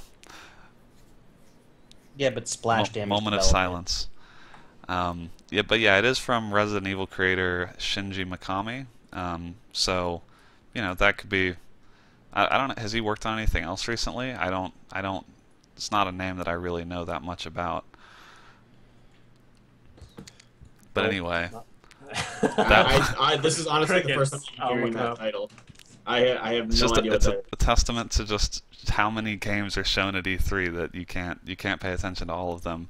Yeah. No, it shows you the state of Japanese game development last couple of years. It's stagnated as fuck. Like I'm a huge RPG fan. I'm a huge Metal Gear fan, but everything out of Japan within like the last 5 years has not been that great. You know, Kuni was pretty solid. Did you play that? I own it. It's on my shelf, but it's actually really good. I just can't find time to play it. Yeah, well, if you get the chance, try that. It's actually if you can deal with some kiddiness, it's really good. Really still need to play that game. All right, so Evil Within, that was the thing. Division. Next, we have the Division, which I don't know. I don't know if this has been announced for PC, but they're apparently the devs are not ruling out any platforms, which basically means it will come to PC. It's Ubisoft. They put it on everything. They'll put it on Wii U if they can. But they did show some gameplay. There's a gameplay trailer of some Division stuff. It looks like it's like a open world action RPG kind of thing. I don't know a whole lot about it. I watched the trailer today, but it's got the Tom Clancy name on it. So for whatever that's worth in this day and age, Nothing. Not a goddamn thing. The Please, last Phyllis, Tom Tom Clancy Clancy hasn't game. mattered since Rainbow Six Raven Shield. I was gonna Or say last year, Tom Rainbow Clancy did. Six was the last time that I really thought Tom Clancy games like meant something more than other games. I remember Real- playing Vegas real and quick. liking that. Real quick, Ruthless Badger in the chat saying that there is a PC petition, which means that they're asking us to convince them, which is bullshit. They're going to release it for PC anyway, and they just want They're you to just tell your doing friends this about to get the good petition. faith. Yeah. Yeah, they're Does They're he- gonna be like, wait, oh well, we this listened thing to is you. just- There's a difference if he means that someone started a petition or Ubisoft started a petition asking. No. Somebody people. started the petition. I Okay, remember well, reading that. there's an internet petition for just about everything, so I don't know that really holds a lot of water. But I mean, given they've already There's a announced decent it, amount of signatures. they've announced it for Xbox One and PS4, so it's going to come to PC. I think that's the I thing with still this think- generation. I think the work is basically already going to be done. It would be silly not to put it on another platform if it's minimal work required to get it there. The demo That's- the demo they showed probably was the PC version of the game. Just Yeah, go- that's- Yeah. It's clear. Yeah, that's the it's thing. demo's PC. It It- has like full anti-aliasing and bloom and shit. It's a PC. Yeah, I mean the trailer looks beautiful. Like I don't know a whole lot about the game, but just like walking around and seeing the outdoor environments and stuff, that looks like it's probably on a PC. So It next, is. let's see. We already talked Watch Dogs. It's gonna hit. EA also announced Peggle 2. I was gonna talk about that with PVZ earlier, but I don't think they said anything else about it. They literally just announced that there will be a Peggle 2. So Peggle is That guy was super excited about Peggle 2. really. I didn't even watch it. I just saw the news coming out afterwards. But We're in the fucking airport. yeah, but I mean like. Peggle is legitimately one of the best games ever, so Peggle 2, instant buy for me. I don't really care. Peggle 2! It's also going to be like Okay. it's going to be like $4 or $5 on iOS, and Yeah. so I'll go ahead Peggle and 2 guy, never forget. I'll go ahead and just buy that. We talked about DayZ Standalone a little bit. I watched kind of some over-the-shoulder gameplay as another guy played this. I mean, it looked like DayZ. The one thing that I noticed is that it looked like I did not notice any like huge annoying glitches like you would typically encounter watching 5 minutes of regular DayZ. So I would say that's better. It's still I don't Ran know. better apparently. It ran better. I don't know what hardware they were on at the convention, and I didn't get a chance to like talk with any of their guys, but it looked like it ran better. But I don't know what hardware it was on, so it's hard It for me to doesn't say. matter because there is no hardware that can make DayZ run well. So like my computer still runs DayZ like shit. Well- So it doesn't matter what hardware they're using because it can't be much better than what I or you have right now. Yeah, So- yeah, but I'm saying standalone, DayZ standalone compared to the mod. I don't really know what the performance comparison is like because looking at DayZ standalone, it looked like it was not running quite as well as the Arma 3 demo that they also had available. The Arma 3 station looked a lot smoother. Like at least from what I could tell, just watching it for a little bit, that it looked like they were getting 60 frames pretty constant. But it wasn't getting 60 constant in DayZ standalone. But the good thing is, at least, I mean, it exists. Apparently, hopefully, it's still going to come out in like alpha this month. They're running out of this month, so hopefully that's soon. But that was there as well. One of the last things to talk about before we get to some quick hits is the Oculus Rift again made a huge showing. I didn't I wish that John would have I wish we would have been able I to stay didn't get for them 3. until right I before. know. John got a pass to the CCP booth where they had an Oculus Rift running. I think it was Dust 514. And apparently they were running the 1080p prototype version of the Oculus Rift, which just sounds amazing. So I've seen a bunch of news articles about it and like how Oculus Rift is the best thing ever, and I can only imagine that 1080p Oculus Rift is just better than the best thing ever. Yeah. I still haven't gotten to play it, but that's a huge deal. Diction said he played with the original when I talked to him, and he said it was like after about 5 minutes, he was like, "This was amazing. This is one of the best experiences I've had." I played with the first iteration. It was only like 480p at the Sacramento Land Fest, and it was interesting, but nauseating because the resolution was so bad and the picture quality wasn't really on par. I think at 1080p it'd probably be a much more enjoyable experience. Yeah, definitely. I mean, I think it's going to take the TF2 competitive community by storm, definitely. I'm going to buy one as soon as it comes out, and I'm also going to buy that thing you can run on as well. I don't care what it costs. Like, it doesn't matter. That's we the are ultimate. getting so close to virtual reality sex programs. We are so close. That's so future. That's really all that they need to complete like the virtual reality immersion factor is the actual running movement with your legs, and because we're almost there. We have the 360 treadmill, we have the Oculus Rift, we have fleshlights. Like, let's put them all together and make something magical. We got duct tape, we got all the components. We're done. So let's see, was there anything else E3 related before we move on that you guys wanted to talk about? Did I mention the Twitch integration in Xbox One? I like it. I don't care. I'm still excited about it. Yeah, the Twitch Everybody can hate integration on the Xbox if they want, but it's still a huge integration, and it's really good to like. It shows that streaming is legitimized, and it shows that these like mega corporations take like the creation of gaming content as something that's legitimate and worthwhile. So you have an ulterior motive here.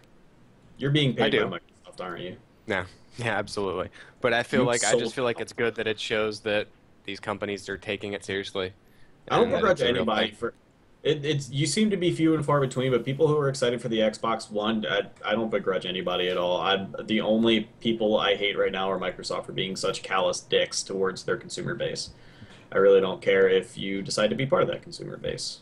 Well, and speaking of the Twitch integration too, I think that is one piece of it that really fits in with their strategy. Like if you're going to force the online stuff, you're going to kind of assume that the people that are buying this have a decent internet connection, then it only makes sense to build in, a capability that really historically has only been held back by processing power and internet speeds.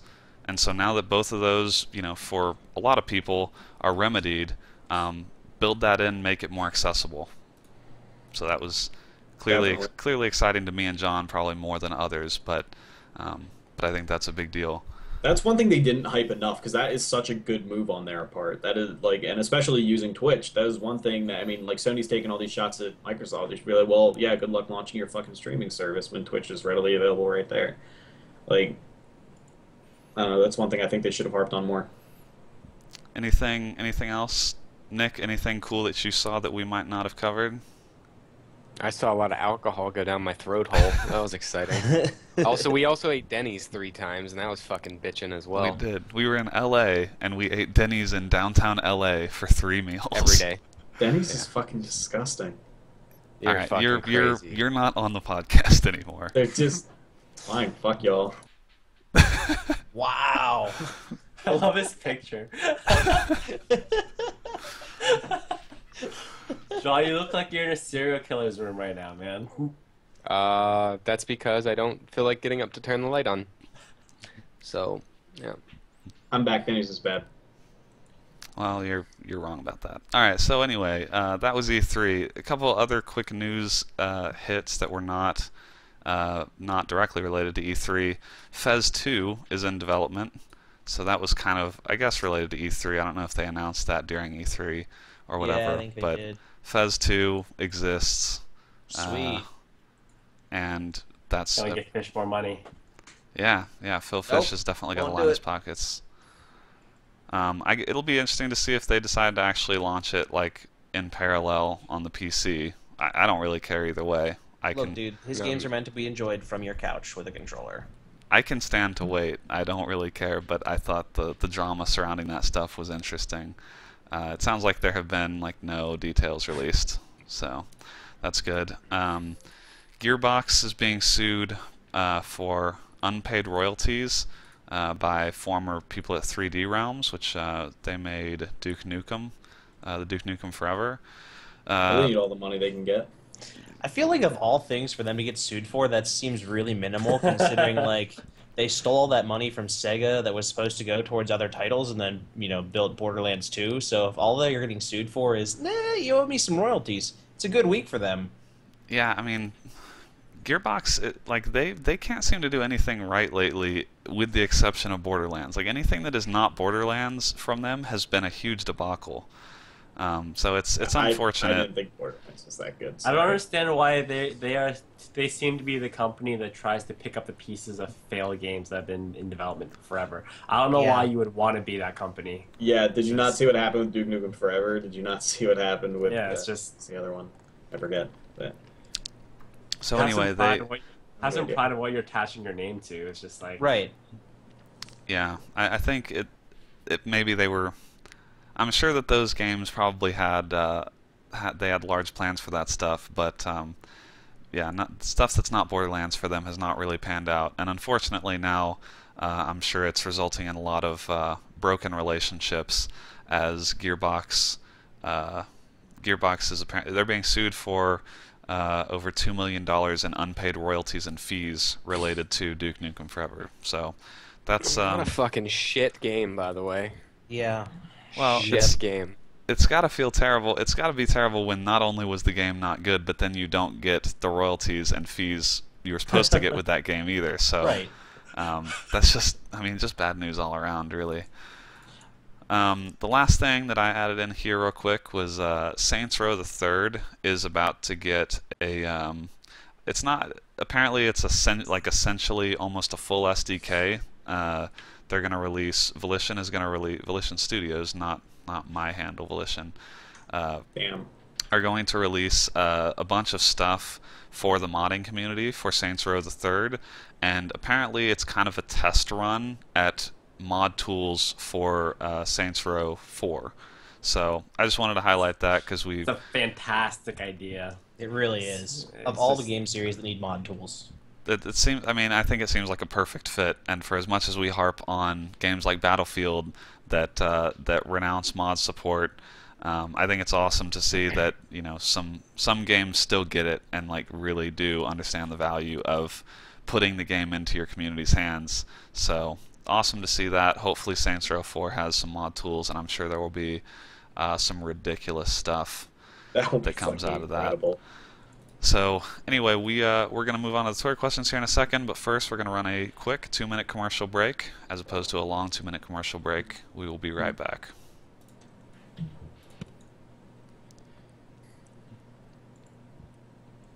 Voltron Studios. So we can say the N-word for the next 2 minutes. Nice. I don't know if that's how that works, but I don't think it is. Just to be safe, I'm gonna compromise and just type it in the chat. A lot. Here I go. Okay.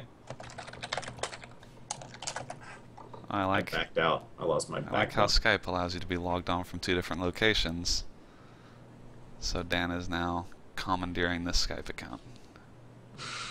What? That's real cool. He's trying to bogart our podcast, bro. Nice, dude. Oh no, that's never mind. That was all right. We're just not going to talk about that.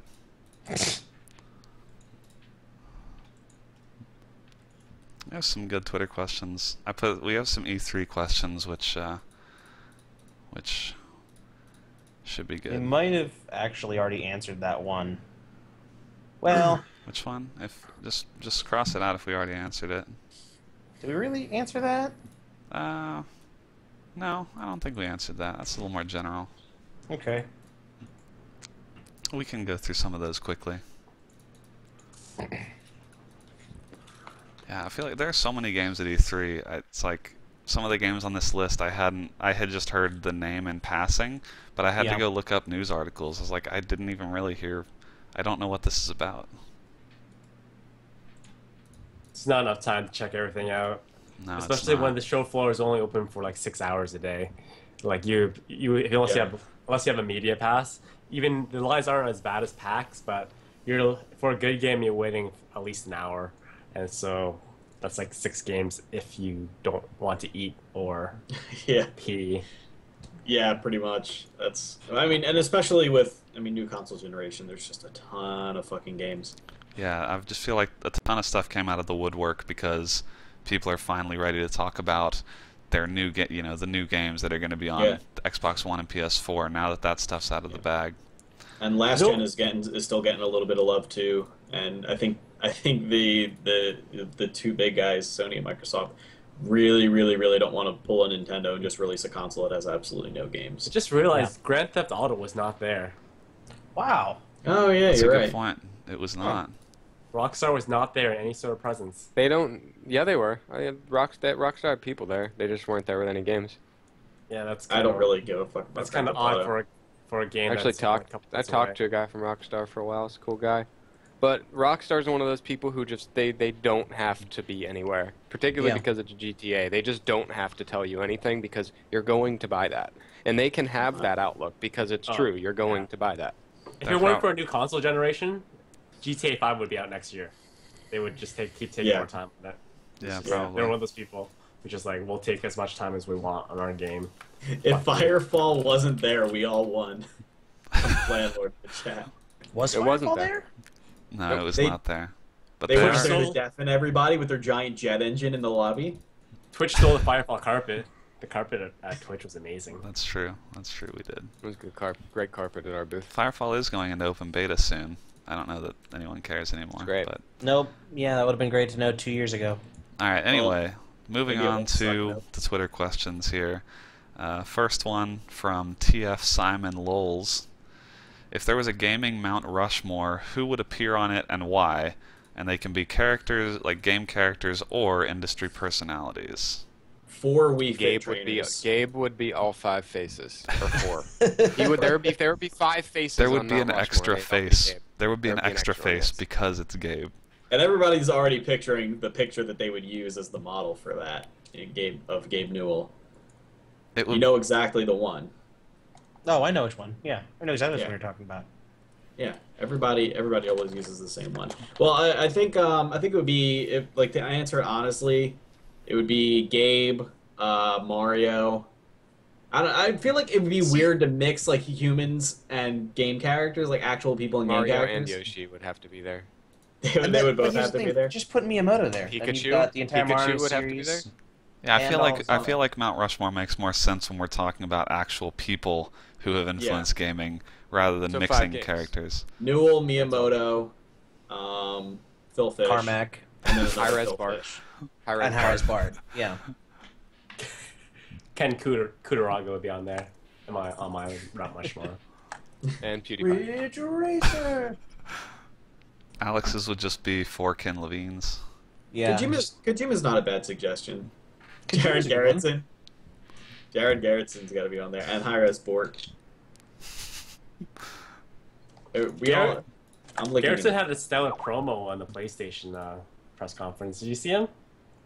I didn't know. They had their indie game segment, and then not indie game, but like face to face with developers. And Garrison had a promo. He was on there. Yeah. I was like, damn. Yeah, he's big time now. I saw a interview, or not an interview, but like a little quip from him in a Game Informer. I was like, oh, making it big on the shitty magazine. Yep, 2 weeks I've forgotten who we are. Yeah. Yep. Garrettson will be 1 face and his beard will be a 2nd face. He takes up 2 spots. He's just sideways. I like that. I don't know. I would say Gabe Newell. For me, Gabe Newell, Carmack. I think you probably have to put Miyamoto there. I don't know. The 4th could be a number of people, but like for me personally, I feel like those three would be the most influential. I feel like I'm missing somebody big. I'm with you on those 3, but I definitely feel like I'm missing somebody. I can't think of who it is. Kojima's not a bad suggestion, but I don't really know. He's kind of like as influential as he is in the grand scheme of things. He's not even influential. He makes good games. He's not influential because nobody else can copy his shit. He's just crazy. Demonio. That's who you're missing. God, no. Fuck that guy. He would promise that his entry on Mount Rushmore would do all these amazing things, and then it would just be stone. Yeah, he would be like, "Oh my god, dude, my head on Mount Rushmore is gonna have like rockets coming out of it and shit. There's gonna be fireworks and sparklers on it 24/7, and then it's gonna be made out of styrofoam, but it's still gonna be kind of cool." Yep. I think the fourth one, I don't know, put Woody's gamertag in there or something. Dunkus's bicep, a single bicep from Dunkus. Wings of Redemption's gut. Yep. Just the smoothest, hairiest rock of all time. All right, Oh, next we have Next. from Itchy Poner. Which console exclusive announced at E3 would you most like to have on the PC? And the reason I added this question was partially to say that I think that exclusives are, at least as far as like, is it coming to PC or not, I think those are going to be going away. Because even I think Destiny was originally announced as Xbox exclusive, right? But then now they're saying that it's going to come to PC. So it's like, I feel like at this point exclusive is only going to mean something when you're talking about Xbox versus PS4. I think that it's going to be assumed that when someone says it's like exclusive to a certain console, that doesn't mean it's not also going to come to like PC, iOS, Android. I don't think those are included in like exclusive Games in that are term. too expensive to make to not put on PC, especially since everything is on x86. If everything is on x86, you have really no excuse not to put it everywhere. Yep. Yeah, There's no reason. that comes out of this console generation is the number of PC games that we get. Yep. So to answer your question, Mario 3D Land. Yeah, that's fair. Or Smash Brothers. I want mods. Well, Smash Brothers, no, because you can't play that without a controller, really. But then again, you wouldn't have to buy a Wii U. Yeah. Of all the $20 controller games, or $350 Wii U. If you play Smash Brothers with an Xbox controller, I'll fucking kill you. if all the Fight me Yeah, in packs. out of all the games that are announced, that are officially announced for PlayStation 3, 4 is probably the Infamous game, Infamous Second Son, and Yeah. It looks Xbox okay. One. If it doesn't become multi-platform, which it will eventually. Well, no, it's already on there. It's just not on PS4. Never mind. I was gonna say Titanfall, but Yeah, it's like I'm trying to find something that we don't think is already coming to PC. I guess I'll say The Division because the gameplay trailer looks neat and it hasn't officially been announced for PC. So we'll pretend it's exclusive to consoles right now. I think they actually showed Last of Us at E3, like briefly, because it was already coming out or whatever. So I could just return this and download it on Steam. I'd be Let's good hope with so. Anything There's else? your answer. Anything else? No. Okay. All right. Next, there are two. I don't know. We have a few other E3 questions. Let's see. The other Miles asks, "What was your biggest WTF moment of E3? Can be watching a stream or in person." And I'll just I think my answer would have to be like that 3-minute segment of the PS4 conference where they just dropped bomb after bomb. Yeah, where they were just shitting Yeah. all over Microsoft. That was the biggest, like, wow, they don't even care. They're just going to do it. they continued off with. Did you see that used game 20-second video that they made? Yeah, that was- that was I like that. as kind of dumb as it was. I think that's the kind of stuff that It's pretty it does endear you to your audience to be like, here's this really dumb video we made to illustrate just Yeah. how simple the concept is that we're arguing over. It's very rare to see professional companies take shots at each other in that public a forum. Yeah. And that's what I think a lot of people appreciated. And that the fact that it wasn't super disrespectful, it was just like more jabbing fun. They're just at not them. taking themselves too seriously, which I Right. thought was nice. And they Exactly. got like that 3-minute clip. I mean, there is so much thunderous, raucous applause for each of those announcements that you typically don't see that kind of thing from an E3 audience. It's usually pretty subdued. There's some standard clapping, but I mean, people were going nuts at all of those announcements. Oh, yeah. And you know what, for me, and I'm also going to combine this with the next question, which is what is the best thing about E3? combined with this is both my answer to that and biggest what the fuck moment, Peggle 2 guy, definitely. Peggle 2 guy was so cringeworthy. I love him. He was so excited, man. I want one. I want a pet Peggle 2 guy. He just comes into your room, and Peggle 2, wham, Yeah, and runs out. Hey, it's feeding time, buddy. Who wants to eat? Peggle 2! Ah! He was just so excited about a fucking game that was best known as a WoW add-on. What a guy. What a pro. So It's a let's fantastic game. move into the next question then from VTAC. What was the best thing about E3? That's I what- say 1080p Oculus Rift. The fact that they had a working prototype, that's the best thing that came out of it for me. We Fit Trainer. People didn't smell. Yeah, that's really good too. It's not. I've been to Because- PAX Prime and PAX East, and open forums. Although there were people who were obviously not media there, and just public people who just shelled out $1,000. But if you shell $1,000 for a ticket, then most likely you bathe on a regular Yeah. basis. So You could probably Yeah. afford soap. yeah. Yeah, I Jessica think Nigri's chest. Says Always Mikey good. X in the chat. I think y'all think I'm kidding about We Fit Trainer. Nah. you gotta No, get he's big. genuinely that excited. Seriously, the best. New Super Smash Brothers. You're done. You're done. I do partially agree with the smell. It's definitely people. I think a higher percentage of people shower before the show than you typically see at something like PAX. But the best thing for me, having been my first E3 that I attended in person, was just the ridiculous booths.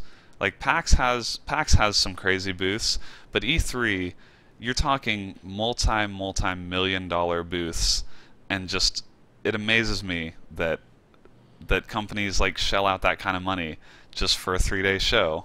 And I mean, I get it that it's important, but that was the thing that I was really I thought was the most awesome part, was just going in and seeing all these crazy custom booths showing off games, and it just kind of reinvigorates you for wow, there are a ton of people interested in the thing that I am also interested in.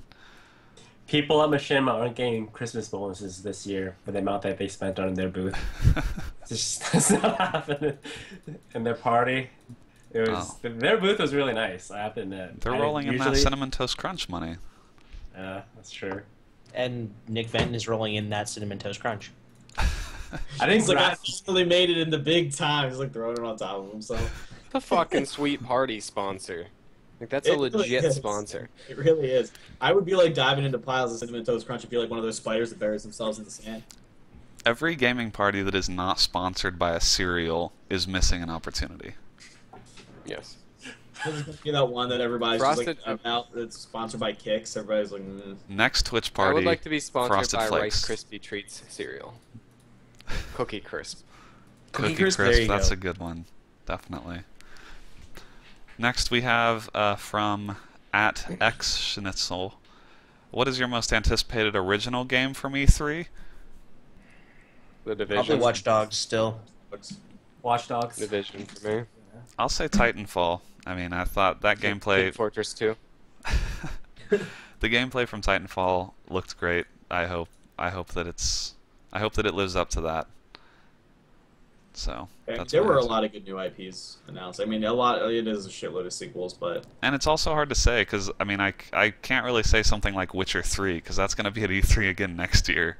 So. well, it's not an original. I think when he said original, I think he meant not. a sequel. True. Yeah. But I'm saying there were other games like that where they were shown.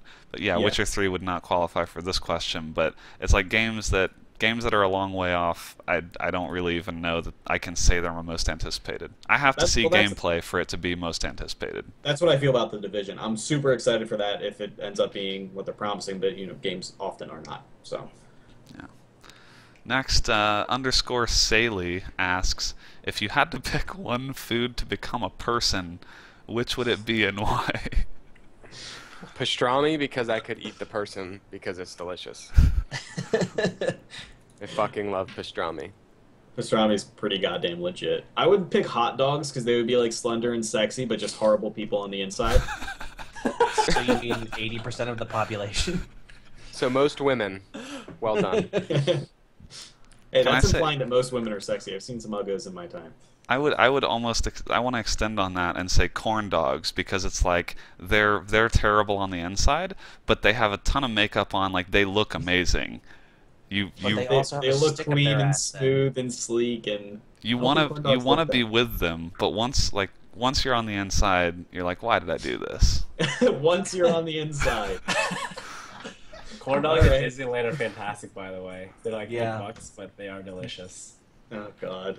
I'll pay $10 for a corn dog. How They're about the vast, too. How about the walking abomination of a human being that would be a Cool Ranch Dorito taco from Taco Bell? That is the yep.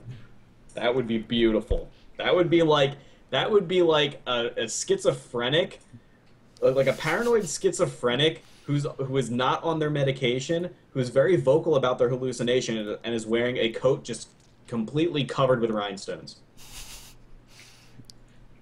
That's what that person would be. So I picked that. That's horrible. I would pick a deep fried Twinkie because I'm pretty sure it would just be Jordy.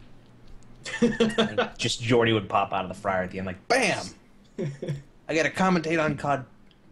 I'm thinking just due to shape, I'm thinking more like a deep fried Oreo.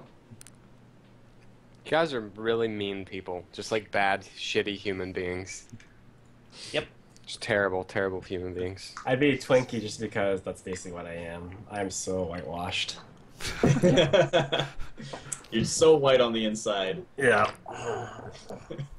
I was gonna say because people just like to fill you up with white, but that was That's true. That's true. That's that was true. a little lewd. So I'm not gonna say that. All right, next from Technical Shiz, asking who would win in a fight, a guy with no legs and 2 broken arms, or a guy with no arms and 2 broken legs.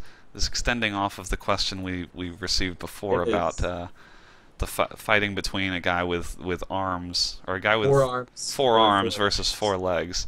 But I feel like Right. this question is just an extremely sad scenario. Really? We're asking people who have broken appendages to get in fights. I mean, I feel like God I think- damn. I think broken arms wins. I think I was gonna say broken arms because have you ever seen somebody with no legs move like on the ground? They can still like kind of like wiggle around going, you know, and then he could just beat him with his like floppy broken arms. But the guy with no legs, he's got his legs blocking his movement. Moving around for him is going to be excruciatingly painful. And then on top of that, he's really got nothing to swing. I guess he could like shimmy around on his back and then swing his broken legs, but legs are a little too heavy to swing that hard. So I'm gonna say arms wins. I think also you have to I agree. consider if the guy with 2 broken legs, he might just have a full lower body cast, meaning he literally cannot move, with the exception of just kind of shimmying on the ground. So I'm gonna Yeah. go with 2 broken arms simply because he could maybe do something. Okay, let's also keep in mind that since he has the ability to sit on his stump of a torso, he is in a better position to headbutt. That's true. He's also probably at crotch level. He can Yeah, he can probably launch easier than the guy with 2 broken legs. Definitely. Well, keep in mind, John, this is just such a horrible scenario in my head right now. Keep in mind, John, that the guy with 2 broken legs is probably not standing up, so he's probably not at crotch level. He doesn't. He's probably in a wheelchair. You fucking He run could him be. over with your wheelchair. He's also probably in a cast though for his broken legs, as we said before. So you probably are not going to be trying to headbutt his groin. Also, can we take a How's he step gonna- back and even define what would winning even be? Like, what is a winning scenario in this case? That's a better question, honestly. You know who loses in this scenario is society. I don't know that there's a win state for this question. Yeah, nobody wins. You're a horrible person, technical shiz. Yeah, you've taken us to a dark place. At Hawk Danny asks, if you could make one person listen to only one song for the rest of their life, who would it be and what song?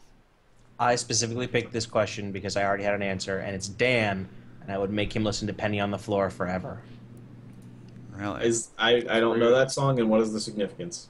It's the Clarks, and Dan hates the Clarks more than I think anything else. Oh, so you're a subhuman evil son of a bitch. Yeah, I just would like to see how long it would take Dan to actually physically break. Dan says in chat that you were fired. All right. So, Shots And fired. I hope you guys enjoyed Hex's last podcast. I don't hate anyone enough to subject them to this, Yeah. but it's the Small World ride at Disneyland is the worst ride I've ever done in my entire life. Halfway through, I was just like, I want to kill everyone on this boat and then kill myself right after. And it's the same song repeating. It's not even the entire song. It's just the same verse repeating over and over again. And the ride's like 25 minutes long. I didn't wait I went there the entire day. I went there in the morning, and there was like a huge line for it. I'm like, man, I can't wait in this line. Then I went at night. It was like probably right before the park closed. And if I would have actually waited that 2 to 3 hour line to get on this thing, I would have just hated myself forever. It's just it's one of those rides because it was there when Disneyland started, so you kind of have to go to get the full experience of Disneyland. But I just wanted to like step off the boat and punch one of those little mannequins in the face. It was just so bad. There's no way to approach this. There's no one song. There's no way to approach this question as something you could do to reward somebody. You have to be malicious in this because nobody would ever want to listen to one song over and over and over. Right. I mean, no matter how I would obsessed you listen are. to one ABGT podcast or something. That's still technically one MP3. But not a song. There you go. Getting meta It with is this one long question. song. It's all one song. If it's a song, if there is no break in the MP3, it is a song, and I would do that. Get fucked.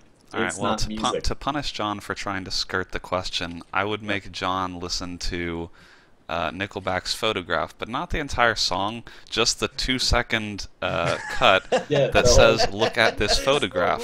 And that is the part that would play over and over. Sick fucker. That's just cruel. He would be dead in a week, if even that long. Good, that means I could take his job. Yeah, good luck. Mine. All right, last question of the night from Cloakwork. Still trying to remember that that's K9 under a new alias. Oh, really? I didn't even know that. He asks, since it's Father's Day, who is your father and what does he do? Who's your daddy? What does he do? Are we actually answering this question? No, I don't have an answer, but I just wanted to... My father is dad, and he sleeps in a grave because he's dead. That's who my dad is. Thanks for asking, though. Yeah, douchebag. Fucking asshole. awkward. Shit. Wow, that took a dark turn. And that seems All right, like well, a good so way happy to end Father's the Day to podcast. everyone else. Yeah, that's I don't know. My dad's a really fucking cool guy. He helps me out with a lot of stuff. His name's Al. That's a good You dad were lying. You name. didn't even have a dad. He's thanks, Hex. I was totally gonna pull one over on these plebs, No, but not gonna let you lie, dude. Making everyone think you have a dad. I'm fine. I got called out in my elaborate ruse. We You guys all don't know let that me you're the troll second me. coming of the Lord. We're just waiting for your powers to manifest. Obviously, I thought it was gonna happen on my 21st birthday, but All right, well, that's it. Almost at 2 hours for this podcast. Another zany KBMOD podcast. Pretty zany considering we were down a few people, but thank you everyone for coming out. Thank you, Nick, Tetraninja. I'm not gonna thank Blacklight for coming out. yeah, fuck you. But thank you, Nick, for coming out and joining us tonight, and thank you to all the viewers and listeners. As always, you can check us out on the social media: Facebook.com/KBMOD, Twitter @KBMODGaming. If you're watching live, I'm sure they'll post all the links in the chat. On the Skype call here, I think these are all of our Twitter handles. And if you enjoy, if you listen to the audio version of this, give us a rating on iTunes because that's great stuff. We do have a lot of love for the audio listeners, even though we do stream this live on our Twitch channel every Sunday night at 10 Eastern, 9 Eastern, 10 Eastern. All right, guys, we will catch you later. I don't know if there will be a post show. Dan might want to do something. I've got some things to take care of, but thanks for coming out. We'll see you later. Peace.